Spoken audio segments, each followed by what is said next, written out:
All my dear masters మరియు మీకోసం ఛానల్కు స్వాగతం సుస్వాగతం. ముందుగా మన గురువు గారైన శ్రీ బ్రహ్మర్షి పితామహ పత్రిజీ గారికి మన గురుమాతకు ఆత్మ ప్రణామాలు మాస్టర్స్. ఓకే మాస్టర్స్, అప్పో దీపో భవ, ఎవరి దీపాన్ని వాళ్ళే వెలిగించుకోవాలి, ఎవరిని వాళ్ళే ఉద్ధరించుకోవాలి అనే అంశం గురించి మన గురువు గారైన శ్రీ బ్రహ్మర్షి పితామహ పత్రిజీ గారి యొక్క సందేశం మాస్టర్స్.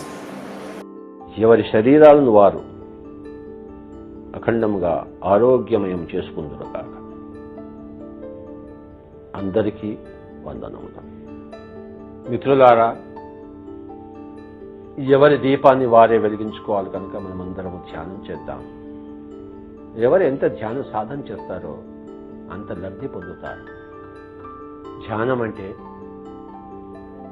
శ్వాసానుసంధానము ద్వారా చిత్తవృత్తి నిరోధం ద్వారా విశ్వమయ ప్రాణశక్తి అవాహనం ద్వారా నాడీమండల శుద్ధి ద్వారా దివ్య చక్షు ఉత్తేజితం.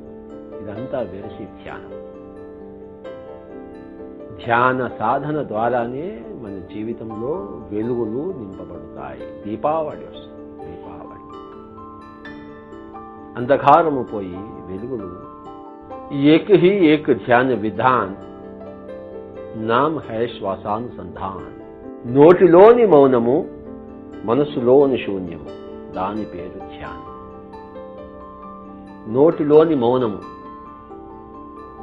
ఏ నామస్మరణ మంత్ర జపము కూడదు. మనసులోని శూన్యం, ఏ రూపధారణ కూడదు. నోటిలోని మౌనము, మనసులోని శూన్యము, శ్వాసానుసంధానము, దాని పేరు ధ్యానం. శ్వాసతో కూడి ఉండాలి. ధ్యాని అయి, యోగి అయి, ఋషి అయి, రజర్షి అయి, బ్రహ్మర్షి అవుతారు. అందరూ కళ్ళు రెండు మూసుకుని శ్వాస మీద ధ్యాస.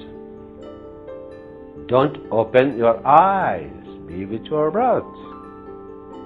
कृपया कोई भी आंखें न खोले, अपने ही सांस के साथ. Okay sir, thank you sir.